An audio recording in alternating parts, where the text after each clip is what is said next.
ಸಂಘಕ್ಕೆ ಬರಬೇಕಾಗಿಲ್ಲ.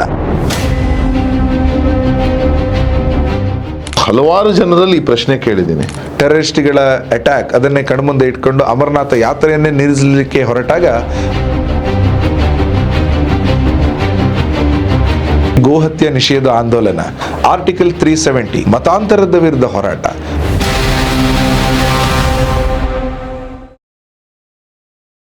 ಸಂಘದ ಜೊತೆ ಜೋಡಿಸ್ಕೊಳ್ಳಕ್ಕೆ ಯಾವ್ಯಾವ ಆಯಾಮಗಳಲ್ಲಿ ಜೋಡಿಸ್ಕೊಬಹುದು, ಯಾವ ರೀತಿ ಜೋಡಿಸ್ಕೊಬಹುದು ಅಂತ ಹೇಳ್ತೀರಿ?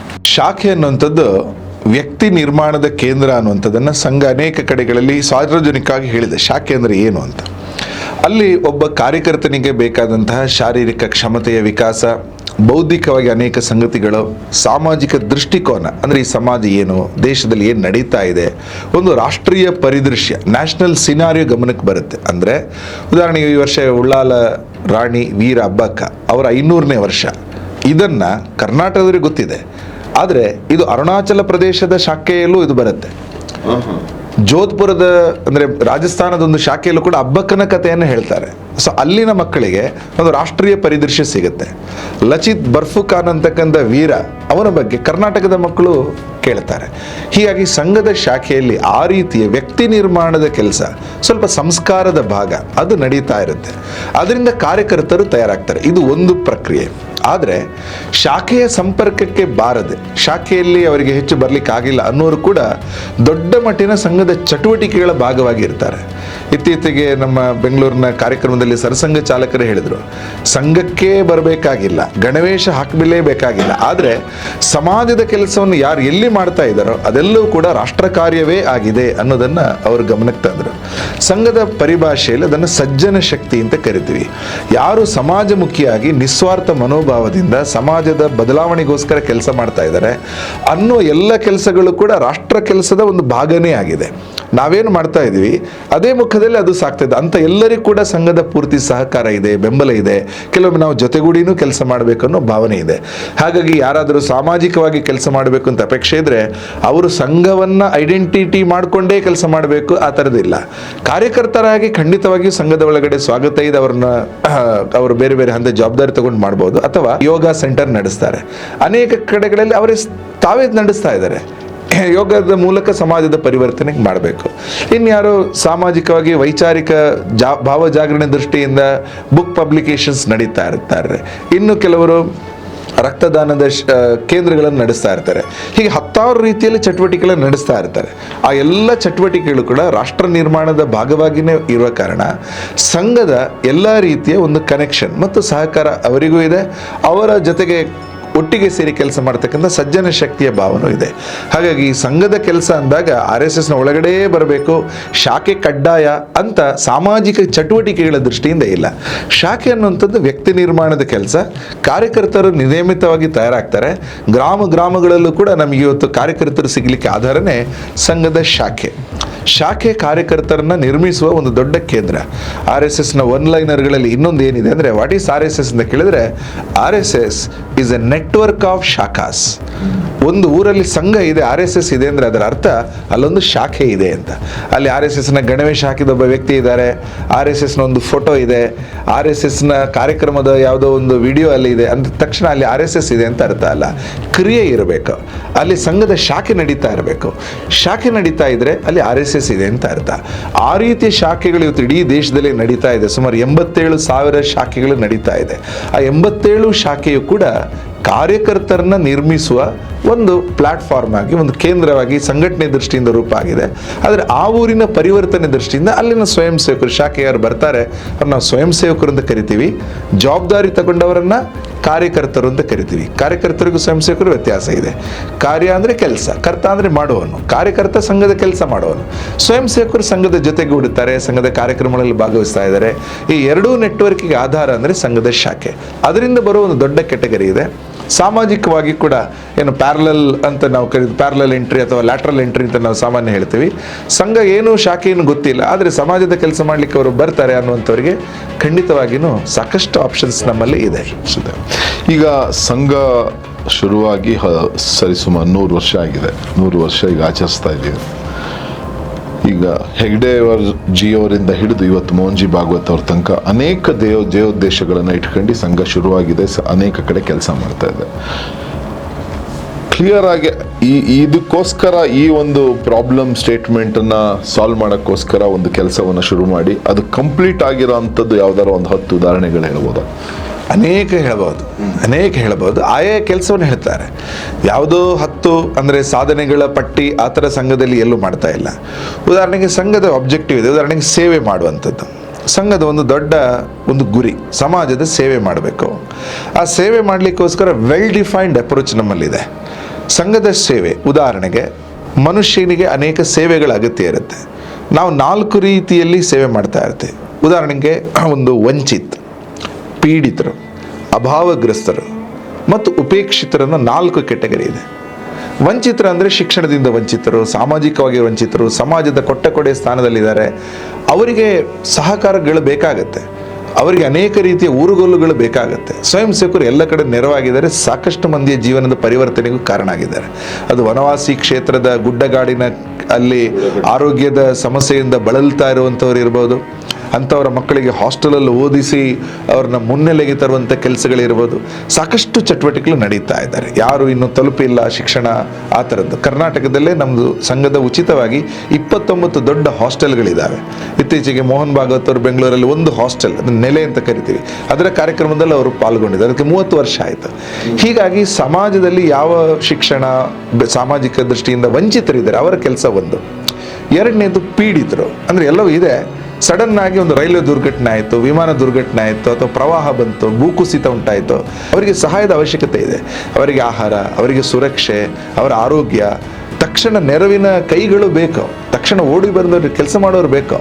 ಆ ಪ್ರವಾಹದ ಸಂದರ್ಭದಲ್ಲಿ ಮನೆ ಮಠ ಎಲ್ಲ ಬಿಟ್ಟು 3-4 ದಿನ ಕಂಟಿನ್ಯೂಸ್ ಆಗಿ ಇಲ್ಲಿ ಹೋಗಿ ಕೆಲಸ ಮಾಡೋಂಥ ಸ್ವಯಂ ಸೇವಕರು ರೆಡಿ ಆಗ್ತಾರೆ. ಆ ರೀತಿಯ ದೇಶದ ಎಲ್ಲ ಕೆಲಾಮಿಟಿಗಳ ಸಂದರ್ಭದಲ್ಲಿ ಸಂಘದ ಸ್ವಯಂ ಸೇವಕರು ಅಲ್ಲಲ್ಲಿ ಕೆಲಸ ಮಾಡ್ತಾರೆ.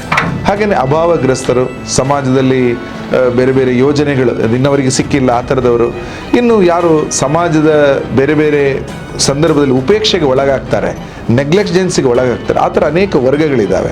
ಸಮಾಜ ಅವರಿಗೆ ಸಹಾಯ ಮಾಡಲಿಕ್ಕೆ ಸಾಕಷ್ಟು ಮುಂದೆ ಬರಲ್ಲ. ಆ ಎಲ್ಲ ಕಡೆನೂ ಸಂಘದ ಸ್ವಯಂ ಸೇವಕರು ಹೋಗ್ತಾರೆ. ಹೀಗಾಗಿ ಬೇರೆ ಬೇರೆ ಕಡೆಗಳಲ್ಲಿ ಸೇವೆಗಳ ಮೂಲಕ ದೊಡ್ಡ ಪರಿವರ್ತನೆಗಳು ನಡೀತಾ ಇದೆ. ಕರ್ನಾಟಕದಲ್ಲೂ ಕೂಡ ರಾಷ್ಟ್ರೋತ್ಥಾನ ಪರಿಷತ್ತಿನ ಅನೌಪಚಾರಿಕ ಶಿಕ್ಷಣ ಕೇಂದ್ರ ಸುಮಾರು 440ಕ್ಕೂ ಹೆಚ್ಚು ಸ್ಲಮ್ಗಳಲ್ಲಿ ಕೆಲಸ ಮಾಡ್ತಾ ಇದೆ. ಆ ಸ್ಲಮ್ಗಳಲ್ಲಿ ಸಂಘದ ವಾತಾವರಣ ಅಂದರೆ ಅಲ್ಲಿ ಒಂದು ಭಾರತ ಮಾತೆಯ ಫೋಟೋ, ಅಲ್ಲಿ ಮಕ್ಕಳಿಗೆ ಸ್ವಲ್ಪ ಟ್ಯೂಷನ್ ಸೆಂಟರು, ಅಲ್ಲಿನ ಮಕ್ಕಳಿಗೆ ಫಿಸಿಕ್ಸು, ಮ್ಯಾಥ್ಸು, ಇಂಗ್ಲೀಷ್ ಹೇಳಿಕೊಟ್ಟು ಬರುವಂಥದ್ದು. ಅದರಿಂದಾಗಿ ಸ್ಲಮ್ ವಾತಾವರಣದಲ್ಲಿ ಪರಿವರ್ತನೆ ಆಗಿದೆ. ಕೆಲವು ಕಡೆ ರಾಷ್ಟ್ರೋತ್ಥಾನದ ಅನೌಪಚಾರಿಕ ಶಿಕ್ಷಣ ಇನ್ಫಾರ್ಮಲ್ ಎಜುಕೇಷನ್ ಟೀಚರ್ಸ್ ಹೋದ ಕಾರಣ ಆ ಏರಿಯಾದಲ್ಲಿ ಕ್ರೈಮ್ ರೇಟ್ ಕಡಿಮೆ ಆಗಿದೆ ಅನ್ನುವಂಥದ್ದು ಅಲ್ಲಿನ ಪೊಲೀಸರು ಹೇಳ್ತಾರೆ. ಟೀಚರ್ಸ್ ಬರ್ತಾ ಇದ್ರು, ಹಿಂದೆಲ್ಲ ಪಿಕ್ ಪಾಕೆಟ್ಗಳು ನಡೀತಾ ಇತ್ತು. ಈಗ ಎಲ್ಲ ಮಕ್ಕಳು ಓದ್ತಾ ಇದ್ದಾರೆ, ಪಾಸ್ ಆಗ್ತಾ ಇದ್ದಾರೆ, ಶಿಕ್ಷಣದಲ್ಲಿ ಅವರಿಗೆ ಆಸಕ್ತಿ ಬಂದಿದೆ, ಪಾಸಿಂಗ್ ಪರ್ಸೆಂಟೇಜ್ ಅವ್ರದ್ದು ಜಾಸ್ತಿ ಆಗಿದೆ. ಯಾವ ಟ್ಯೂಷನ್ ಕ್ಲಾಸಿಗೆ ಅಂದರೆ ನಮ್ಮ ತರಗತಿಗಳಿಗೆ ಮಕ್ಕಳು ಬರ್ತಾರೋ ಮನೆಗಳಿಂದ, ಬೇರೆ ಬೇರೆ ಮನೆಗಳಿಂದ ಬರ್ತಾರೆ, ಆ ಮನೆಗಳಿಗೆ ಹೋದರೆ ಆ ಮನೆಯಲ್ಲಿ ಕುಡಿತದ ಸಮಸ್ಯೆ ಇದ್ದರೆ ಅವರು ಕುಡಿತದಿಂದ ಮುಕ್ತರಾದಂಥ ಉದಾಹರಣೆ ಇದೆ. ಕುಡಿತದಿಂದ ಮುಕ್ತರಾದರು ಅಂದರೆ ಅವರ ಕೈಲಿ ದುಡ್ಡು ಉಳಿಯಿತು, ನೆಮ್ಮದಿ ಉಳಿಯಿತು, ಒಂದು ಹಿಂದೂ ಕುಟುಂಬ ಸಶಕ್ತ ಆಗುತ್ತೆ, ಅಂದರೆ ಭಾರತೀಯ ಕುಟುಂಬ ಸಶಕ್ತ ಆಗುತ್ತೆ.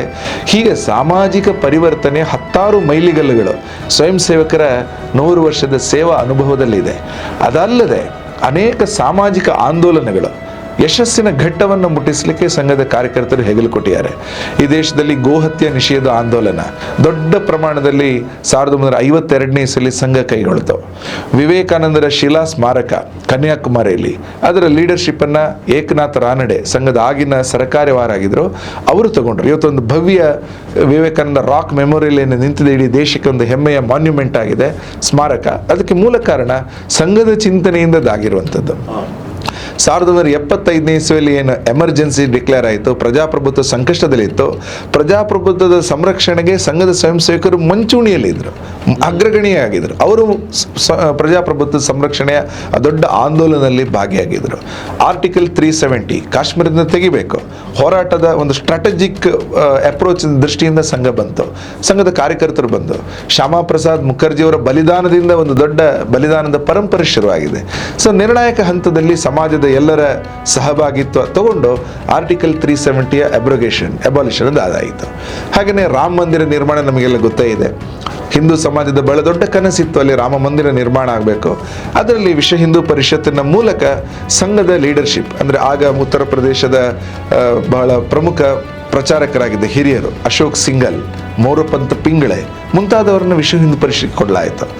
ಅಯೋಧ್ಯೆ ಆಂದೋಲನಕ್ಕೆ ಒಂದು ನಿರ್ಣಾಯಕವಾಗಿರ್ತಕ್ಕಂಥ ಒಂದು ವೇಗ, ಅದಕ್ಕೊಂದು ತಾರ್ಕಿಕ ಅಂತ್ಯ, ಒಂದು ಲಾಜಿಕಲ್ ಎಂಡ್ ಕೊಡೋ ಮೂಲಕ ರಾಮ ಮಂದಿರ ನಿರ್ಮಾಣ ಆಗಬೇಕು. ಹೀಗೆ ಅನೇಕ ಯಶಸ್ವಿ ಆಗಿರ್ತಕ್ಕಂಥ ಆಂದೋಲನಗಳು, ದೊಡ್ಡ ಅಭಿಯಾನಗಳು, ಒಮ್ಮೆ ಟೆರರಿಸ್ಟ್ಗಳ ಅಟ್ಯಾಕ್ ಅದನ್ನೇ ಕಣ್ಮುಂದೆ ಇಟ್ಕೊಂಡು ಅಮರನಾಥ ಯಾತ್ರೆಯನ್ನೇ ನಿಲ್ಲಿಸಲಿಕ್ಕೆ ಹೊರಟಾಗ ಅಮರನಾಥ ಸಂಘರ್ಷ ಸಮಿತಿ ಅದರ ಹೆಸರಿನಲ್ಲಿ ಹೋರಾಟ ಮಾಡಲಾಯಿತು, ಮತಾಂತರದ ವಿರುದ್ಧ ಹೋರಾಟ. ಈ ಥರ ಅನೇಕ ಕೆಲಸಗಳನ್ನು ಅನೇಕ ಕ್ಷೇತ್ರಗಳಲ್ಲಿ ಯಶಸ್ವಿಯಾಗಿ ಮಾಡ್ತಾ ಇದ್ದಾರೆ. ಕೆಲವು ಕೆಲಸಗಳು ಆಗಲೇ ಪ್ರಾರಂಭದಲ್ಲಿ ಹೇಳಿದಾಗೆ ಇನ್ನೂ ಪೆಂಡಿಂಗ್ ಇದೆ. ಆದರೆ ಜನರ ಸಹಭಾಗಿತ್ವ, ಸಂಘ ಅನ್ನುವಂಥದ್ದು ಜನರ ಸಂಘಟನೆ, ಇಟ್ಸ್ ಆರ್ಗನೈಸೇಷನ್ ಆಫ್ ಪಬ್ಲಿಕ್, ಎಲ್ಲರ ಸಂಘಟನೆ ಇದು.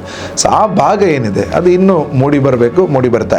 ಇವತ್ತಿನ ಕಾಲಘಟ್ಟದಲ್ಲಿ ಎಲ್ಲ ಕ್ಷೇತ್ರದಲ್ಲೂ, ಅದು ಪ್ರೈವೇಟ್ ಸೆಕ್ಟರ್ ಇರ್ಬೋದು, ಗೌರ್ಮೆಂಟ್ ಸೆಕ್ಟರ್ ಇರ್ಬೋದು, ಒಂದು ಸ್ವಾರ್ಥ ಹಾಗೂ ಭ್ರಷ್ಟಾಚಾರ ತಾಂಡವಾಡ್ತಾ ಇದೆ. ಅದು ಎಲ್ಲರಿಗೂ ಗೊತ್ತಿರೋ ಅಂಥ ವಿಚಾರ, ಅಥವಾ ಗೊತ್ತಾಗ್ತಾ ಇದೆ ಇನ್ನೂ ವೇಗವಾಗಿ. ಅದು ಸಂಘದ ಒಳಗಡೆ ಬರ್ದಲೇ ಇರೋ ಹಾಗೆ ಯಾವ ಒಂದು ಐ ಡೋಂಟ್ ನೋ ಅದನ್ನ ಹೇಗೆ ಹೇಳಬೇಕು ಅಂತ, ಯಾವ ರೀತಿ ಅದು ಇಲ್ಲಿ ಮುಟ್ಟದಲ್ಲೇ ಇರುವಾಗ ಯಾವ ರೀತಿ ಆ ಸ್ವಚ್ಛತೆಯನ್ನು ಹೇಗೆ ಕಾಪಾಡ್ಕೊಂತ ಇದೆ ಸಂಘ ಅಂದರೆ ಅದು ಸಮರ್ಪಣೆಗೆ ಹೆಸರುವಾಸಿಯಾದಂತಹ ಸಂಘಟನೆ. ಸಂಘದಲ್ಲಿ ಎಲ್ಲ ಕೊಡುವುದು ಮತ್ತು ಇನ್ನೊಬ್ಬರ ಬಗ್ಗೆ ಯೋಚಿಸುವುದು, ಇದೇ ಸಂಘದಲ್ಲಿ ಹೇಳುವಂಥದ್ದು. ಭಾರತದ ಮೂಲ ಸ್ವಭಾವವೇ ಅದು. ವಿವೇಕಾನಂದರು ಅಮೆರಿಕಕ್ಕೆ ಹೋಗಿ ವಾಪಸ್ ಬಂದಾಗ ಒಬ್ಬ ಯುವಕ ವಿವೇಕಾನಂದರಿಗೆ ಪ್ರಶ್ನೆ ಕೇಳ್ತಾನೆ. ಅಮೇರಿಕ, ಯುರೋಪ್, ಭಾರತ ಈ ಮೂರು ದೇಶದಲ್ಲೂ ಓಡಾಡಿದವರು ವಿವೇಕಾನಂದರು. ಈ ಮೂರು ದೇಶಗಳ ವ್ಯತ್ಯಾಸ ಏನು? ಆಗ ವಿವೇಕಾನಂದರು ಹೇಳಿದರು, America thinks in terms of economy, Europe thinks in terms of trade and commerce, ಅವರಿಗೆ ವ್ಯಾಪಾರ ವಾಣಿಜ್ಯ, ಇವರಿಗೆ ಆರ್ಥಿಕ ಸ್ಥಿತಿ ಬೇಕು. ಆದರೆ ಭಾರತ ಅಂದರೆ ಫಾರ್ ಸ್ಯಾಕ್ರಿಫೈಸ್ ಆ್ಯಂಡ್ ರಿನನ್ಸಿಯೇಷನ್, ಸೇವೆ ಮತ್ತು ತ್ಯಾಗ ನಮ್ಮ ದೇಶದ ಮೂಲ ಸ್ವಭಾವ. ಸಂಘದ ಸ್ವಯಂ ಸೇವಕರಿಗೆ ಮೊದಲು ಕಲಿಸುವಂಥದ್ದು ಈ ಎರಡು ಶಬ್ದಗಳನ್ನೇ. ಸೇವೆ ಮೂಲಕ ಜನರನ್ನು ತಲುಪೋದು, ತ್ಯಾಗದ ಮೂಲಕ ದೇಶ ನಿರ್ಮಿತಿಯಲ್ಲಿ ತನ್ನ ಕೊಡುಗೆಯನ್ನು ಕೊಡುವಂಥದ್ದು. ಹಾಗಾಗಿ ಈ ಎರಡು ಗುಣಗಳನ್ನು ಸದಾ ಕಾಲನೂ ಕೂಡ ಸ್ವಯಂ ಸೇವಕರಲ್ಲಿ ಹೇಳ್ತಾ ಇರ್ತಾರೆ. ಅದು ಸಂಘಕ್ಕೆ ಒಂದು ವರ್ಷದಲ್ಲಿ 6 ಉತ್ಸವಗಳಿದೆ. ಪ್ರಾರಂಭದಲ್ಲಿ ಯುಗಾದಿ, ನಂತರ ಹಿಂದೂ ಸಾಮ್ರಾಜ್ಯ ದಿನೋತ್ಸವ, ಆಮೇಲೆ ಗುರುಪೂರ್ಣಿಮೆ, ರಕ್ಷಾಬಂಧನ, ವಿಜಯದಶಮಿ, ಮಕರ ಸಂಕ್ರಾಂತಿ. ಈ 6 ಉತ್ಸವಗಳಲ್ಲಿ ಸ್ವಯಂ ಸೇವಕರು ಒಟ್ಟಾಗ್ತಾರೆ. RSSನ ಗುರು ಅಂತ ನಾವೇನು ಸಂಘದ ಗುರು ಭಗವಧ್ವಜ ಇದೆ, ಅದರ ಮುಂದೆ ಈ ಎಲ್ಲ ವಿಚಾರಗಳನ್ನು ಮತ್ತೆ ಮತ್ತೆ ನಾವು ಕೇಳಿಕೊಂಡು ಹೋಗ್ತೀವಿ. ಸಂಘದ ಶಾಖೆಗಳಲ್ಲೂ ಈ ರೀತಿಯ ವಿಚಾರಗಳು ಮತ್ತೆ ಮತ್ತೆ ಬರ್ತಾ ಇರುತ್ತೆ. ಹಾಗಾಗಿ ಸಂಘದ ಒಳಗಡೆಯಲ್ಲೇ ನಾವು ಇದ್ದಾಗ, ಸಂಘದ ವಾತಾವರಣದಲ್ಲಿ ನಾವು ಇದ್ದ ಸಂದರ್ಭದಲ್ಲೆಲ್ಲವೂ ಕೂಡ ನಿಸ್ವಾರ್ಥ ಸಾಮಾಜಿಕ ಸೇವೆಯ ಒಂದು ಮನೋಭಾವ ಅದು ಸ್ವಯಂ ಸೇವಕರಲ್ಲಿ ಮೂಡಿಸುವಂಥದ್ದು ಸಂಘದ ಪ್ರಕ್ರಿಯೆ. ಈ ಪ್ರೊಸೆಸ್ನಲ್ಲಿ ನೀವಾಗಲೇ ಹೇಳಿದಾಗ ಬೇರೆ ಕ್ಷೇತ್ರದಲ್ಲಿ ಕೆಲವು ಜಾರಿ ಬೀಳುವಂಥದ್ದೆಲ್ಲ ಇದ್ದೇ ಇದೆ, ಅದನ್ನೆಲ್ಲ ಸಮಾಜ ನೋಡ್ತಾ ಇದೆ. ಆದರೆ ಸಂಘಟನೆಯ ಮೂಲ ಉದ್ದೇಶ ಇರುವಂಥದ್ದೇ ವ್ಯಕ್ತಿ ನಿರ್ಮಾಣದಿಂದ ಸಮಾಜ ಪರಿವರ್ತನೆ. ಆ ವ್ಯಕ್ತಿ ನಿರ್ಮಾಣಕ್ಕೆ ಬೇಕಾದ ವೈಯಕ್ತಿಕ ಗುಣ ಲಕ್ಷಣಗಳ ವಿಕಾಸ, ವೈಯಕ್ತಿಕ ಗುಣಗಳನ್ನು ವೃದ್ಧಿಸುವುದು, ದೋಷಗಳನ್ನು ನಿವಾರಿಸುವುದು, ಇದು ಸಂಘ ಗಮನ ಕೊಡ್ತಾ ಇದೆ, ಭಾಳ ಪಕ್ಕ ಗಮನ ಕೊಡ್ತಾ ಇದೆ. ಅಕಸ್ಮಾತ್ ಒಬ್ಬ ಕಾರ್ಯಕರ್ತನಲ್ಲಿ ಆ ರೀತಿಯ ಒಂದು ಲೋಪ ಕಂಡುಕೊಂಡ್ರೆ ಖಂಡಿತವಾಗಿ ಆ ಕಾರ್ಯಕರ್ತ ಅವತರ ಬಗ್ಗೆ ಸ್ವಲ್ಪ ಮಾತಾಡಿ, ಆತನ ಬಗ್ಗೆ ಮಾತುಕತೆ ನಡೆಸಿ, ಅವನನ್ನ ಸ್ವಲ್ಪ ಎಲ್ಲಿ ಸ್ವಲ್ಪ ಆ ಕಡೆ ಈ ಕಡೆ ಹೋಗುತ್ತೆ ಅದನ್ನು ಸರಿ ಮಾಡಿಸುವ ಒಂದು ಕೌಟುಂಬಿಕ ಶೈಲಿಯ ಒಂದು ನಿರ್ವಹಣೆ ಕೂಡ ಸಂಘದ ಒಳಗಡೆ ಇದೆ. ಹಾಗಾಗಿ ಕಾರ್ಯಕರ್ತರು ಪ್ರತಿನಿತ್ಯನೂ ಕೂಡ ಸಂಘದ ಮೂಲ ಆಶಯಗಳೇನಿದೆ ಅದಕ್ಕೆ ಬದ್ಧರಾಗಿನೇ ತಮ್ಮ ವೈಯಕ್ತಿಕ ಜೀವನ, ತಮ್ಮ ಸಾಮಾಜಿಕ ಜೀವನ, ಅವರ ಮಾತು, ಅವರ ಕೃತಿ ಎಲ್ಲದರಿಂದಲೂ ಕೂಡ ಅನುಶಾಸಿತ ಜೀವನವನ್ನು, ಸ್ವಯಂ ಶಿಸ್ತಿನ ಜೀವನವನ್ನು ಅವರು ರೂಪಿಸ್ತಾರೆ. ಶಿಸ್ತು ಅಂದಾಗ ಮಾತಿನ ಶಿಸ್ತು, ಆರ್ಥಿಕ ಶಿಸ್ತು, ಎಲ್ಲ ರೀತಿಯ ಶಿಸ್ತು ಕೂಡ ಒಳಗೊಂಡ ಒಂದು ಅನುಶಾಸನಬದ್ಧ ಸಂಘಟನೆ ಕೆಲಸವನ್ನು ಅವರು ಮಾಡಲಿಕ್ಕೆ ಬರಬೇಕಾಗುತ್ತೆ.